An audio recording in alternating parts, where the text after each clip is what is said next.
আল্লাহ পাক রব্বুল আলামিন সব কিছু বানাইলেন আমাদের জন্য, আমাদেরকে বানাইলেন আল্লাহর জন্য।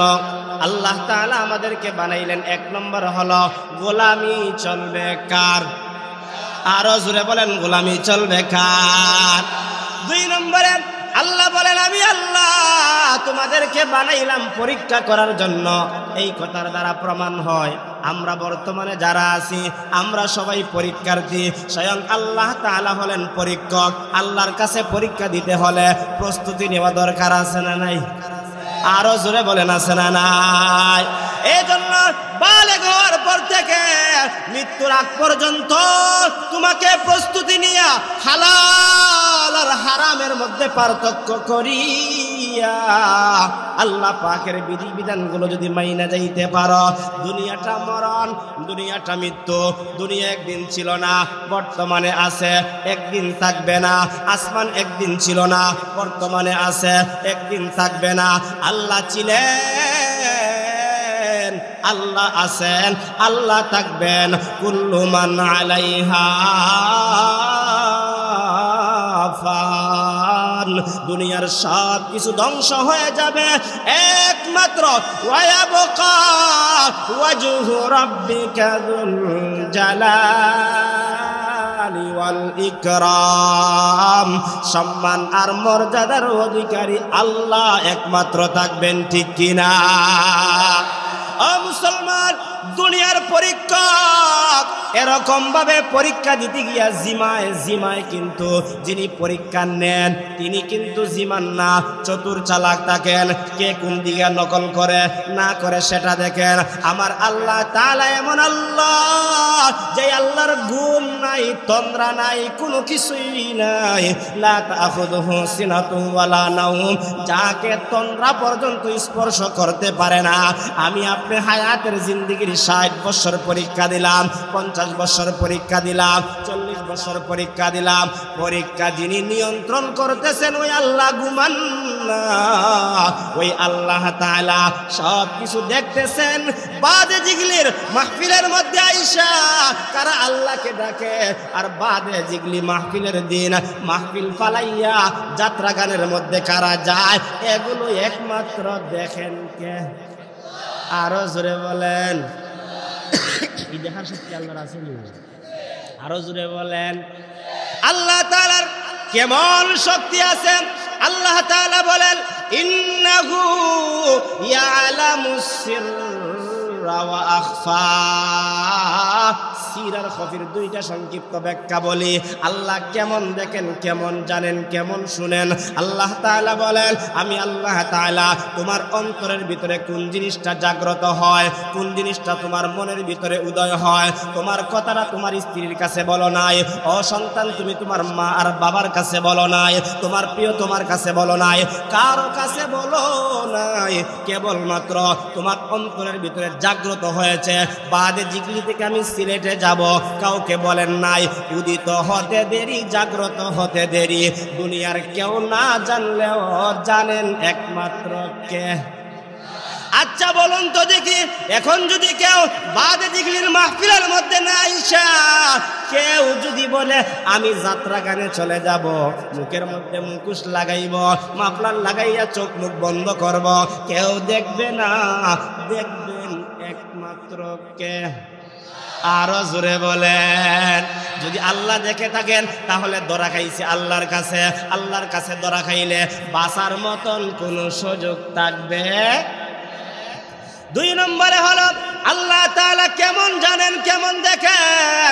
কফির ব্যাখ্যা মুফাসসিরিনে কেরাম লেখেন, 10 বছর পরে এখনো আপনার চিন্তা আসে নাই দিমাগের ভিতরে এই মাটির ভিতরে আপনি কি করবেন, অথবা আপনার ধানের একটা জমি আছে, জমির মধ্যে কয়তলা বিল্ডিং করবেন। 10 বছর পরে আপনার চিন্তাটা ওই জায়গায় যাবে, কিন্তু এখনো যায় নাই। 10 বছর আগে পরে 10 বছর পরে আপনি কি করবেন না করবেন, লন্ডন যাবেন নাকি আমেরিকায় যাবেন, এমন কোনো চিন্তা আপনার মাথায় আসে নাই। আসবে 10 বছর পরে, এটাও একমাত্র জানেন কে? আল্লাহ জানেন। এই জন্যই অনেক মানুষে হয় না, আইরে এই জমির মধ্যে কত বেগুন লাগাইলাম আর কত আনারস লাগাইলাম, এখন দেখা যায় এই জমির মধ্যে 10 তলা বিল্ডিং। হঠাৎ করে লন্ডন থেকে 10 বছর পার হয় মানুষ আইসা এমন কথা হঠাৎ বলে কি বলে না, হয় না নি? ওই বা দেখলাম এই জমির মধ্যে ধান লাগাইলো, এখন দেখা যায় 10 তলা বিল্ডিং। এরকম আছে না নাই? আরো জোরে বলেন আছে না নাই? ওই যে 10 তলা বিল্ডিং তুলছে, যে তুলছে এও জানে না এই যে এখানের মধ্যে 10 বছর পরে তুলবো, সে জানে না। কিন্তু জানেন কে? আল্লাহ জানেন। কিন্তু যারা আজকে গানে গেছে আল্লাহর কাছ থেকে বাঁচতে পারবো নি? আরো জোরে বলেন বাঁচতে পারবো নি? আপনি যে আসছেন আপনি আল্লাহর কাছে দামি হয়ে গেছেন, আপনি যে আসছেন আপনি আল্লাহর কাছে সম্মানী হয়ে গেছেন। জোরে আওয়াজ দিয়া বলুন আল্লাহু আকবার। আরো জোরে বলেন আল্লাহু আকবার। আমরা দামি ঘোষণা করেছেন আল্লাহ। কিভাবে দামি আমরা? আল্লাহ তাআলা বলেন যারা দাঁড়ায় দাঁড়ায় আল্লাহকে স্মরণ করে, যারা বসে বসে আল্লাহকে স্মরণ করে, যারা শায়িত অবস্থায় আল্লাহকে স্মরণ করে, আল্লাহ পাকের জিকির করে। ও মুসলমান, আপনারা যারা বসে বসে আল্লাহকে স্মরণ করতেছেন, আল্লাহ পাকের জিকির করতেছেন, আপনারাই দামি, আপনারাই সম্মানী। অতএব সম্মানী মানুষের সম্মান আল্লাহর কাছে আছে না নাই? আরো জোরে আওয়াজ দিয়ে বলুন আছে না নাই? আচ্ছা, সম্মানী এরা হয়, আমরা সম্মানের দরকার নেই।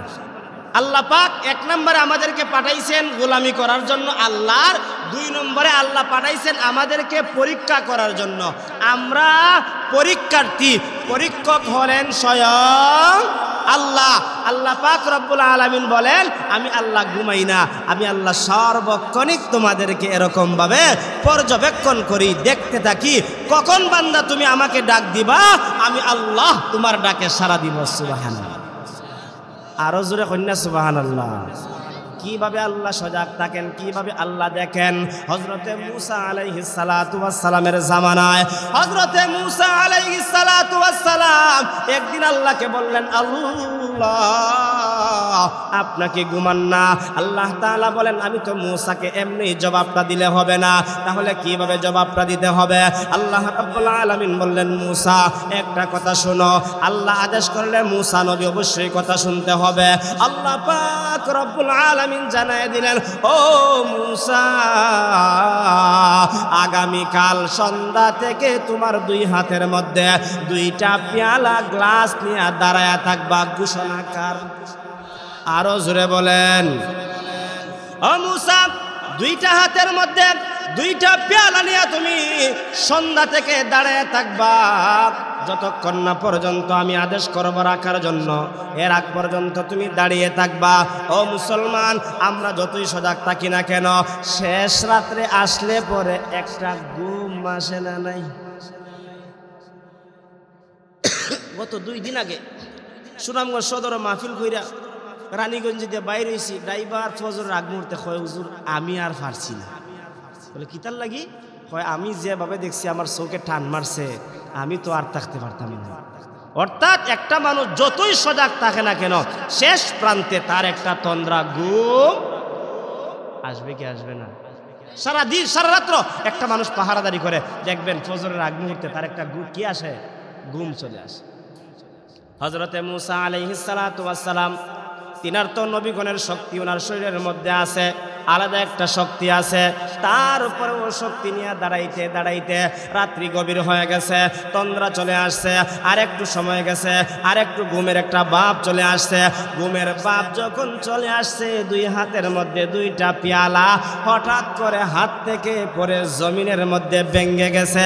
এবার মূসা আলাইহিস সালাতু ওয়াস সালাম ঘুম ভাঙার পরে দেখেন আমার হাতের মধ্যে তো পেয়ালা নাই। এবার পেয়ালা যে ভেঙে গেল, আমার আল্লাহর কাছে আমি কি জবাব দিব? পেয়ালা যে ভাঙবে জানেন কে? আরো জোরে বলেন। এবার আল্লাহ তাআলা পেয়ালাটা ভাঙার পরে মূসাকে জিজ্ঞাসা করেন, মূসা পয়গম্বর তোমার হাতের পেয়ালাটা কোথায়? মূসা আলাইহিস সালাতু ওয়াস সালাম কয় আল্লাহ কিতা নাই। বাপে সন্তানটা কইছি এটা আনিস বাজার থেকে আইবার সময়, এ খালি ডিম আনতো, 20 টাকায় ভাঙ্গি গেছি গা, খাইন্দে খাইন্দে আয়। কেউ মারছেও না, গড়ায় খাইন্দে খাইন্দে আয়। বাপে জিগায় কিতার লে খান্দ হয়নি কস না কি হইছে? হ্যাঁ। এখন মারতো চাই, ডিম ভাঙ্গি গেছে।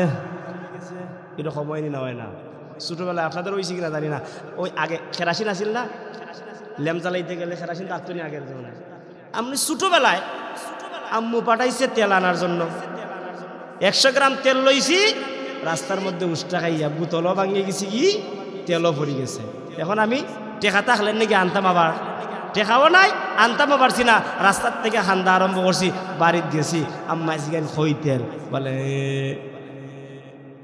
2বার 3বার দমক দেওয়ার পরে কইছি কিতা পরে মা সান্ত্বনা দিছে আচ্ছা ঠিক আছে ভাঙ্গি লইছস সতর্ক হইয়া চলবে যাতে না ভেঙ্গে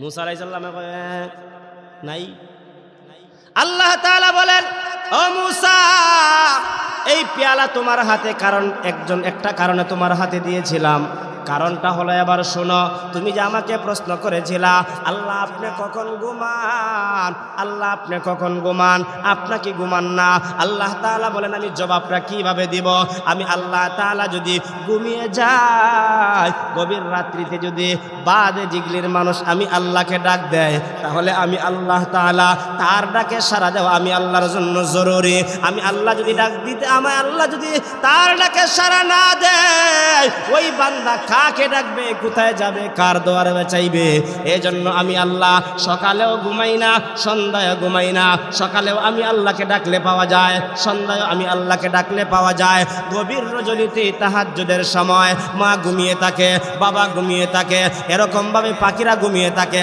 প্রাণীরা ঘুমিয়ে থাকে একমাত্র সজাগ থাকেন আমার আল্লাহ বলেন বান্দা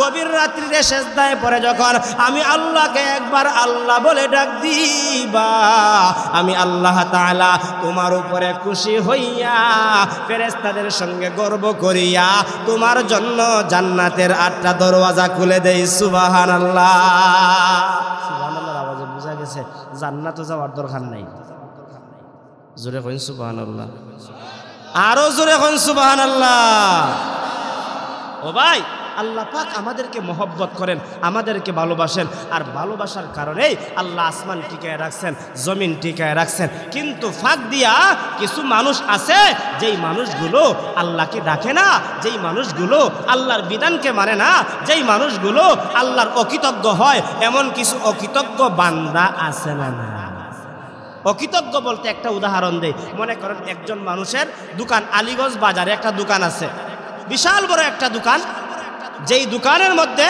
2-4জন কর্মচারী থাকে কর্মচারী তো সারা জীবন থাকতো না তার সময় শেষ হয়ে গেলে পরে সে চলে যায় মনে করেন হঠাৎ করে ওই দোকানের একজন মালিক হঠাৎ করে রাস্তায় দিয়ে যাইতেছে আর তার দোকানের কর্মচারীরা পাইছে কর্মচারী তারে দেখিয়া জিগায় না সালামও দেয় না তার মালিক কয় আমার ঘর থাকলে আমি তোরে খাওয়াইলাম দুপুরবেলা নিজের টিফিনটা তোরে খাওয়াইয়া 2-3 বছর তুই আমার বাড়িতে থাকলে দোকানে তুই আমার কর্মচারী হিসাবে থাকলে একটাবার আমারে সালাম দিলে না আমারে জিগাইলে না তোর মতো নিমক হারাম আর কেউ হতে পারে এটা দুনিয়ার মানুষ বলে সামান্য কিছুদিন চাকরি করার কারণে তার মুনিবকে জিজ্ঞাসা না করার কারণে তার মুনিব বলে তুই বড় নিমক হারাম আল্লাহ বলেন ও বান্দা আমি আল্লাহ সবচাইতে বড় জিনিস তোরে দুনিয়ার হায়াতের আলো বাতাস দেখাইলাম তুই তো সবচাইতে বড় নিমক হারাম তোর চাইতে নিমক হারাম আর কেউ হতে পারে না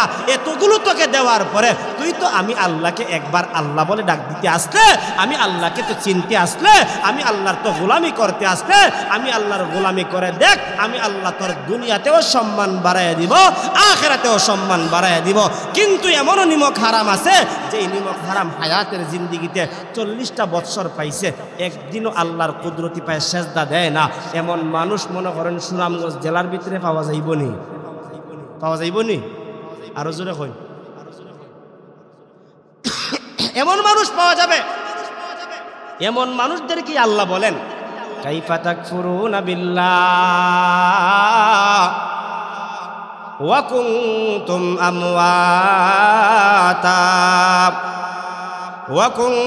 আমওয়াতা ফাহিয়াকুম সুম্মা ইউমীতুকুম সুম্মা ইউহয়ীকুম সুম্মা ইলাইহি তুরজাউন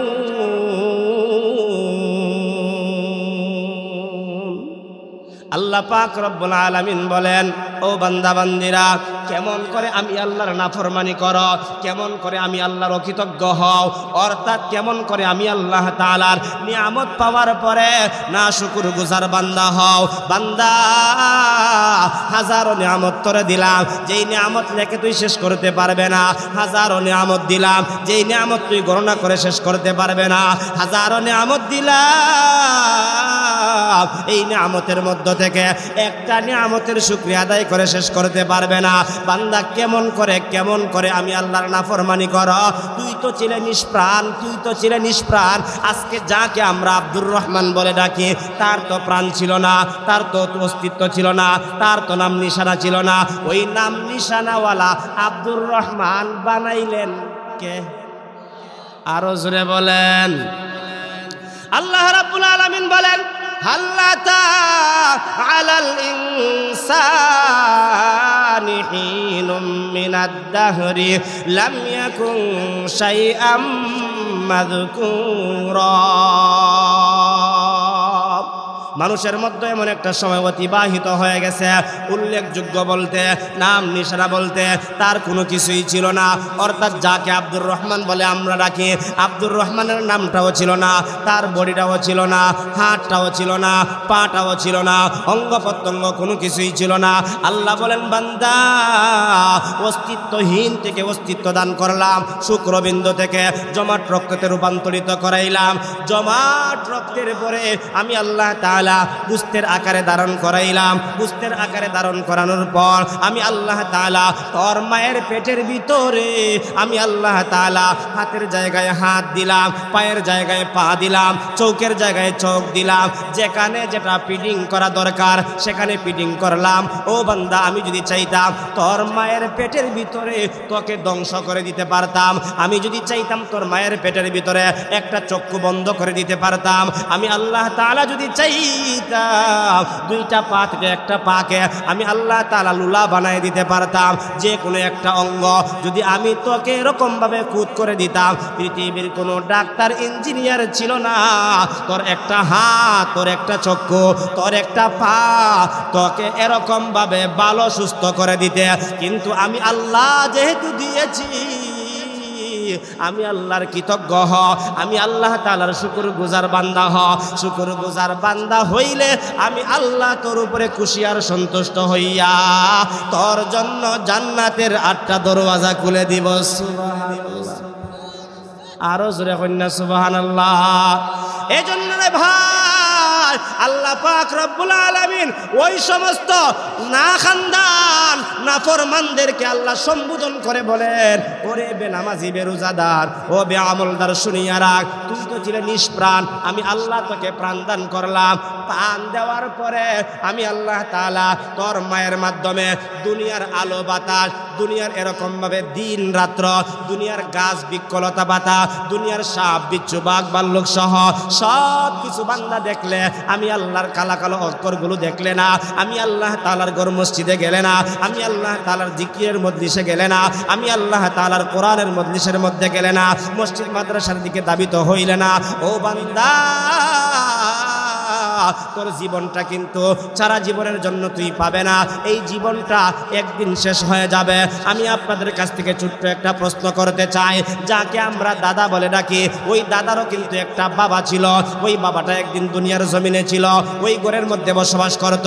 দাদা নাই, পর দাদা নাই, কিন্তু ঘরের বিটাটা এখনো আছে। এই জন্য তো কবি বলেন, বাড়িওয়ালা নাই রে বাড়ি, নাই রে দুনিয়াতে, এরকম ভাবে নজির আমাদের সমাজে আছে না নাই?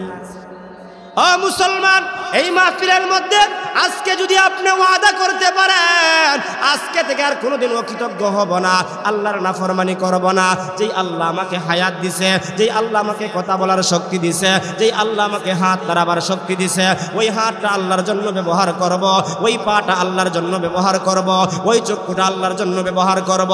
ও যুবক, তোমার পায়ে ধরে হাতে ধরে বলে যায়, ওই পা দিয়া দে তুমি হেঁটে হেঁটে গাড়ির মধ্যে গেছ, একদিন ওই তোমার 2 দুইটা পা আল্লাহর বিরুদ্ধে, আল্লাহর কাছে তোমার বিরুদ্ধে সাক্ষী দিবে আর বলবে আল্লাহ আমি যাইতে চাই নাই, আমাকে এরকম ভাবে গান বাজনার দিকে আমাকে নিয়ে গেছে। তখন সময় আফসোস করবে আর বলবে ওরে পা তোকে বাঁচানোর জন্য কত চেষ্টা করেছি, আজকে তুই আমার বিরুদ্ধে কথা বলবে। তখন সময় পা ডাক দিয়া বলবে আমি বলি নাই, আমার আল্লাহ আমি পাকে আদেশ করেছে। আল্লাহ যখন আদেশ করবে পা আপনার বিরুদ্ধে কথা বলবে, তখন ওই পা আপনার পক্ষে কখনো আনতে পারবে। দুনিয়ার মধ্যে আফসোস করলে যারা ফান খায় তারা ফান খায়, টেনশন করলে চিন্তা করলে যারা ফান আগে 5টা খাইতো তারা কয়টা খায়? 10টা খায়। যারা বিড়ি খাইতো 5টা, টেনশনের কারণে ভাত না খাইয়া বিড়ি খায় 10টা। আছে না নাই? আরো জোরে হলে আছে না নাই? যারা সিঙ্গা টানে দেখছেননি, এখনো কোনো কোনো জায়গায় সিঙ্গা পাওয়া যায়। যারা দিন 100 খালে একবার খাইতো, রাত্রে একবার খাইতো, এ দেখা যায় কতক্ষণ পরে পরে খায়, কতক্ষণ পর পরে খায়। তারে জিজ্ঞাসা করা হয় ভাই এতবার খান কেন? বলে আমার একটা টেনশন আছে, আমার একটা পেরেশানি আছে, আমার একটা চিন্তা আছে। দেখবেন ফান খায় আর সাথে সাথে আঙ্গুল খামড়ায়। বাস্তব ন বাস্তব? যে টেনশন করছে তারে জিজ্ঞাসা করেন, টেনশন করে একা একা। অনেক সময় আছে অনেকে টেনশন করতে করতে 2টা দাঁত লেগে যায়। আমাদের হবিগঞ্জের বাসায় কয় দাঁতই লাগি যায়। হয়নি না? হয় না? ও মুসলমান, দুনিয়ার মধ্যে আপনি চিন্তা করলে পান পাবেন, সিগারেট পাবেন, তামাক পাবেন। টেনশন করলে আপনার দাঁতি লেগে গেলে আপনার দাঁতি লাগাটা কুলানোর জন্য ভাই পাবেন, বাতিজা পাবেন, স্ত্রী পাবেন, ছেলে মেয়ে পাবেন। কিন্তু হাসরের ময়দানে যখন চিন্তা করবেন, টেনশন করবেন, ভাইও পাবেন না, বাবাও পাবেন না, ফাহানও পাবেন না, সিগারেটও পাবেন না। তখন সময় আফসোস করতে করতে করতে আপনি কান্না করবেন। কান্না করতে করতে চোখের পানি শেষ হয়ে যাবে। এরপরে এই চোখ দিয়া পুষ বের হতে থাকবে। কান্না করতে করতে পুষ শেষ হয়ে যাবে। এরপরে চক্ষু দিয়া রক্ত বের হবে। রক্ত শেষ হয়ে যাওয়ার পরে ওই বান্দা টেনশন করতে করতে আঙ্গুল এরকম ভাবে খামড়াইতে থাকবে। আঙ্গুল যে খামড়াইবে সে টেরেই পাবে না। খাইতে খাইতে এরকম ভাবে হাতের কনি পর্যন্ত খেয়ে ফেলবে। তখনও আফসোস শেষ হবে। দুনিয়ার মধ্যে বিপদে পড়লে ভাই চলে আসে, দুনিয়ার মধ্যে বিপদে পড়লে চাচা চলে আসে, দুনিয়ার মধ্যে বিপদে পড়লে পাড়া প্রতিবেশী আত্মীয় স্বজন চলে আসে। অকৃতজ্ঞ হইয়া দুনিয়ার যৌবন পাইলা, বৃদ্ধ পাইলা, বালেগ অবস্থা থেকে মৃত্যুর আগ পর্যন্ত হায়াত পাইলা। এই হায়াত কিন্তু চির হায়াত নয়। এই হায়াতটা একদিন শেষ হয়ে যাবে। সুম্মা ইউমিতুকুম, তারপরে তোমার মৃত্যু ঘটবে। মৃত্যুটা ঘটার সঙ্গে সঙ্গে বাড়িওয়ালা বাড়ি থেকে বের করে দিবে, ঘরওয়ালা ঘর থেকে বের করে দিবে। ঘর থেকে বের করে আপনাকে আত্মীয় স্বজন কান্না করতে করতে কবরের মধ্যে নিয়ে যাবে। ও বান্দা, কবরের মধ্যে যখন নিয়ে যাবে, বেনামাজি, বেরোজাদার, বেআমলদার, বেদিন, বেঈমান, তাকে কবরের মধ্যে যখন রাখা হবে, কবরের মধ্যে রাখার পরে ফেরেশতা আসবে, জিজ্ঞাসা করবে ও বান্দা তোমার হায়াতের জিন্দেগির আমল নামাটা এবার লেখো। কি করো? লেখো। ওই বান্দা ডাক দিয়া বলবে আমার হাতে কবরের মধ্যে কোনো কলম নাই, আমার কাছে কোনো খাতাও নাই। ফেরেশতা রুম্মান নামক ফেরেশতা ডাক দিয়া বলবে ও বান্দা, দুনিয়াতে সব কিছু রেখে আসছো, সাথে কিন্তু একটা জিনিস নিয়ে আসছো, সেটা হলো তুমি পুরুষ হওয়ার কারণে তোমার শরীরের মধ্যে 3টা সাদা কাপড় আছে। তোমাকে রঙিন কাপড় দিয়ে তোমাকে কবরস্থ করা হয় নাই। ওই সাদা কাপড়ের মধ্যে তুমি লেখো কয়দিন যাত্রা গানে গিয়েছিলা, কয়দিন তুমি নাফরমানি করেছিলা, কয়দিন তুমি লাউ চুরি করেছিলা, কয়দিন তুমি গম চুরি করেছিলা, সব লেখো।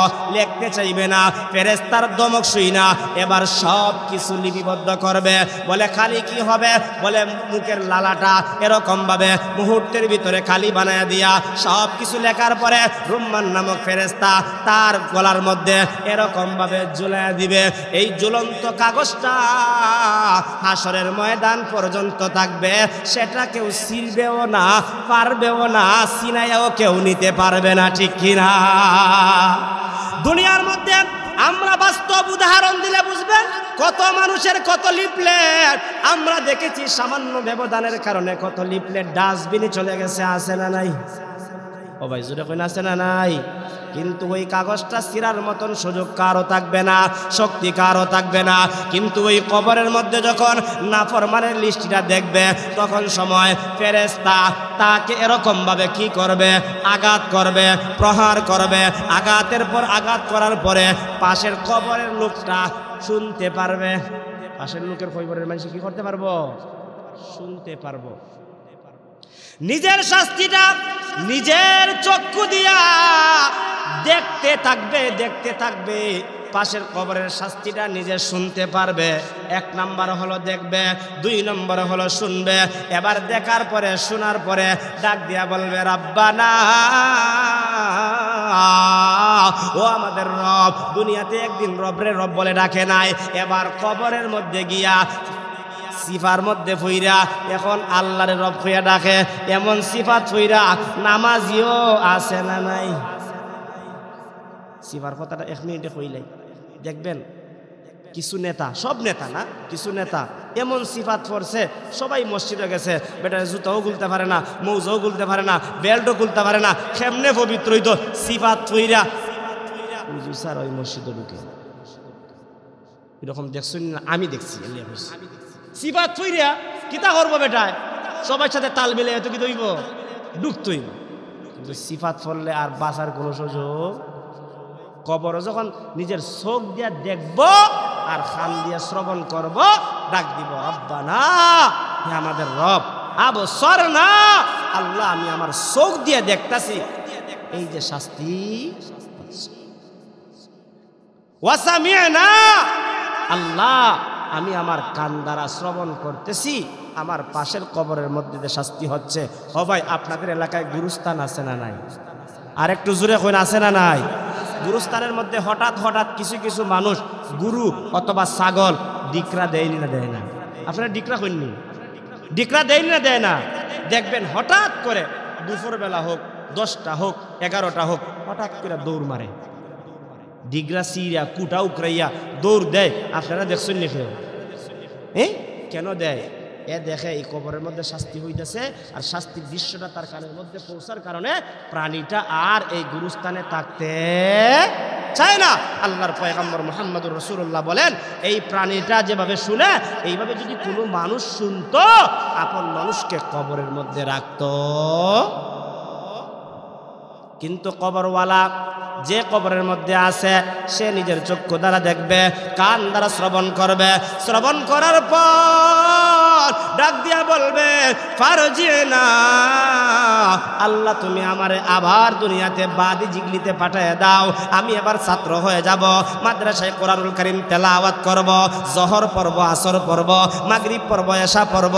এশার নামাজের পরে আমি আরো 2 রাকাত তাহাজ্জুদের নামাজ, এরকম ভাবে নফল নামাজ পড়া ঘুমাইব। ফজরের আগে আবার মসজিদে আসব। আল্লাহ তুমি আমারে আবার পাঠাও। বলুন তো দেখি, যতই ডাকে না কেন কবরের মধ্যে, বাদে জিগলিতে কেউ কি আর কবর থেকে আসছে? আকি আসবে? মনে হয় যারা বড় বড় নেতা আছে তারা হয়তো মরলে আইতে পারে নাকি? তা কেউ আসবে না, কেউ আসবে না। কবর থেকে শিক্ষা গ্রহণ করা আমাদের দরকার। ওই আল্লাহর বান্দা ফারজিনা আসার জন্য চিৎকার করবে, ডাকবে, আল্লাহ তুমি আমার আবার পাঠায় দাও। কেন পাঠাইব? কি করবা? না আমাল সালিহা, আল্লাহ আমি এবার নেক আমল করব। এতদিন ইমাম সাহেবের কথাটা মানি নাই, এতদিন হুজুরের কথাটা মানি নাই, এতদিন এরকম ভাবে বড় বড় মুফতি সাহেব বলেছেন, মুহতামিম সাহেব বলেছেন, নাজিম সাহেব বলেছেন, বড় বড় হুজুররা বলেছেন, বিশ্বাস করি নাই। এবার কবরের সিফাত পড়ার পরে এবার আল্লাহর কাছে ডাক দেয়া হয়, আমারে আবার পাঠায় দেখেন, মসজিদ ছাড়বো না, মাদ্রাসা ছাড়বো না, দ্বীন ইসলাম ছাড়বো না, না আমাল সালিহা, আমি নেক আমল করব। ইন্না মুকিনুন, আমার এবার দৃঢ় বিশ্বাস হয়ে গেছে, আমার এবার দৃঢ় বিশ্বাস হয়ে গেছে। এতদিন হয় নাই, মরার পরে বিশ্বাস হলে সেই বিশ্বাসের আর কোনো কাজ হবে। এজন্য সময় থাকতে মরবার আগে আমাদেরকে সচেতন হওয়া, আমাদেরকে সজাগ হওয়া, আমাদেরকে ফিরে আসা আল্লাহর দিকে, দ্বীনের দিকে, ইসলামের দিকে দরকার আছে না নাই? আরো জোরে আওয়াজ দিয়ে বলুন আছে না নাই? বলে হুজুর সারা রাত্র ওয়াজ করেন, কোনো অসুবিধা নাই, কবরের আলোচনা করেন, জান্নাত জাহান্নামের আলোচনা করেন, যে কোনো ওয়াজ করেন না কেন, কোনো অসুবিধা নাই, কিন্তু নামাজের কথা কইলে কিন্তু কত বাহানা আছে, আছে না নাই? নামাজের কথা কইলে বুড়া চাচায় বাহানা করে, যুবকরাও বাহানা করে, কেউ ফ্যান্টের বাহানা করে, কেউ এরকমভাবে বৃদ্ধ হওয়ার কারণে ঠান্ডা পানিরও বাহানা করে। এজন্য আজকের মাহফিল সার্থক হবে যদি আপনি বলতে পারেন আজকে থেকে আর কোনোদিন নামাজ ছাড়বো না, এমন নিয়ত করতে পারবেন। কারা কারা হাত তুলেন? আল্লাহ আমাদের সবাইকে নামাজ হিসেবে কবুল করুক, আমিন। ঘুমের চেয়ে নামাজ ভালো, আর তুমি ঘুমাইও না, ঠিক মতো পড়িলে নামাজ, জান্নাত তোমার ঠিকানা। ঘোষণা কার? আরো জোরে আওয়াজ দিয়া বলুন কার? একটুখানি নেকের তরে রোজ হাসরের মাঠেতে বাবা ঘুরবে ছেলের পিছে, ছেলে বাবার আগেতে। আহা তেমন কঠিন দিনেতে নামাজ তোমায় ভুলবে না, আহা তেমন কঠিন দিনেতে কোরআন তোমায় ভুলবে না, আহা তেমন কঠিন দিনেতে নেক আমল তোমায় ভুলবে না, ঠিক মতো করিলে গোলামি, জান্নাত তোমার ঠিকানা। ঘোষণা কার? ও মুসলমান, এই মুহূর্তে যে আপনি বসে আছেন, সুবহানাল্লাহ বলতেছেন, আলহামদুলিল্লাহ বলতেছেন, এগুলো আপনার জন্য আখিরাতের সামানা হয়ে যাবে, এগুলো আপনার জন্য আখিরাতের একটা সামানা হয়ে যাবে। ওই সামানা যখন আপনার হাতের মধ্যে পাবেন তখন আফসোস করবেন আর বলবেন, হায় হায়, আমি যদি আর একটু বেশি সামানা নিয়ে আসতে পারতাম, আমি যদি আর একটু নেক আমল নিয়ে আসতে পারতাম, আমি যদি আর একটু গোলামি করে আসতে পারতাম, আফসোস করব। এই জন্য আফসোস করার আগে, চক্ষুটা বন্ধ হওয়ার আগে, আমার আপনার শরীরের মধ্যে 3টা সাদা কাপড় লাগার আগে আমাদেরকে সোজা হয়ে মসজিদমুখী হওয়া দরকার আছে না নাই? আরো জোরে বলেন আছে না নাই? এই জন্য আমার নবীজি বলেন, মানুষ মারা যাওয়ার পরে 4টা জিনিস তার সঙ্গে হবে। কয়টা জিনিস? আরো জোরে বলেন। এই 4টা কথা কইয়া আমি আমার আলোচনা শেষ করব। আল্লাহর নবী বিশ্ব নবী মুহাম্মদ সাল্লাল্লাহু আলাইহি ওয়াসাল্লাম বলেন, ইযা উযিআল মাইয়িতু ফি কবরিহি জাআল কুরআনু ইনদা রাসিহি। 1 নম্বরে, বান্দা মারা যাওয়ার পর কবরের মধ্যে তার মাথার দিকে কোরআন দাঁড়ায় থাকবে। এই জন্য কোরআনকে মহব্বত করা, কোরআনকে তেলাওয়াত করা, কোরআনের বিধান মতো চলা আমার আপনার জন্য দরকার আছে না নাই? ও মুসলমান, তোমার ঘরে টিভিটা দিন 3 বার মুসলাম, তোমার এরকম ভাবে সানসাইডের মধ্যে যে কোরআনুল কারীম তোয়া আছে, এই কোরআনকে একবার ধরলা না, এই কোরআনকে একবার চুমুকাইলা না, জেনে রাখো ওই কোরআন তেলাওয়াতের দ্বারা কবরের মধ্যে তোমার শান্তি হবে, আর টিভির দ্বারা তোমার কবরের মধ্যে অশান্তি হবে। জুড়ে বলুন ঠিক কিনা? এই জন্য কবরের মধ্যে যদি মাথার সামনে আমার কোরআন থাকতে হয়, তাহলে কোরআনকে তেলাওয়াত করতে হবে। সামনে রমজান মাস আসতেছে, রমজানুল মুবারকে মনে মনে নিয়ত করব, ব্যবসায়ী ভাই যারা আছি, চাকরিজীবী যারা আছি, যে যে কর্ম করি, আমি আমার কর্মগুলোকে, আমি আমার কাজগুলোকে রজব এবং শাবানে সব কিছু আটায় ফেলবো। রমজানে শুধুমাত্র ইবাদতের জন্য আমি আমার সময়টাকে বিলীন করব। যখনই সময় পাবো সকলই আল্লাহর কালাম তেলাওয়াত করব। আল্লাহর কালামের তেলাওয়াতের দ্বারা আল্লাহর সঙ্গে সুসম্পর্ক করা যায়। জুড়ে বলুন ঠিক কিনা? এই জন্য আমরা বেশি বেশি কোরআন তেলাওয়াত করব তো ইনশাআল্লাহ। যারা পারেন না, বলে আমার বয়স হয়ে গেছে, আমি এবার তেলাওয়াত করতে পারি না, আপনার জন্য কোরআনুল কারীমের ছোট ছোট সূরা আছে, ছোট ছোট সূরাগুলো আপনি তেলাওয়াত করবেন। যেমন উদাহরণ দিয়া বলি, কুল হুয়াল্লাহ সূরা, সূরা ইখলাস নামক সূরাটা আপনি যদি একবার সহিহ শুদ্ধভাবে তেলাওয়াত করতে পারেন, আপনার আমলনামার মধ্যে আল্লাহ পাক রব্বুল আলামিন 10 পারা তেলাওয়াতের সওয়াব দান করবেন। 3 বার করলে 30 পারা পাবেন। এজন্য যখন ওই সময় পাবেন আল্লাহর কালামের তেলাওয়াত এরকম এরকম ভাবে বেশি বেশি করবেন। আর মরার সাথে সাথে আপনার মাথার দিকে কবরের মধ্যে দাঁড়াইয়া ওই কবর আপনাকে ইলা ইয়াউমিল কিয়ামা, কিয়ামত পর্যন্ত আপনাকে পাহারাদারি করবে।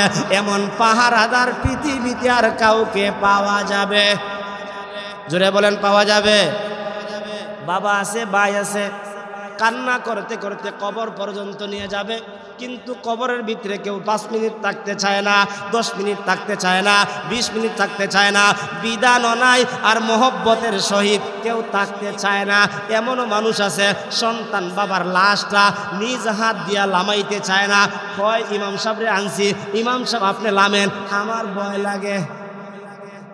এরকম নজির আছে না নাই?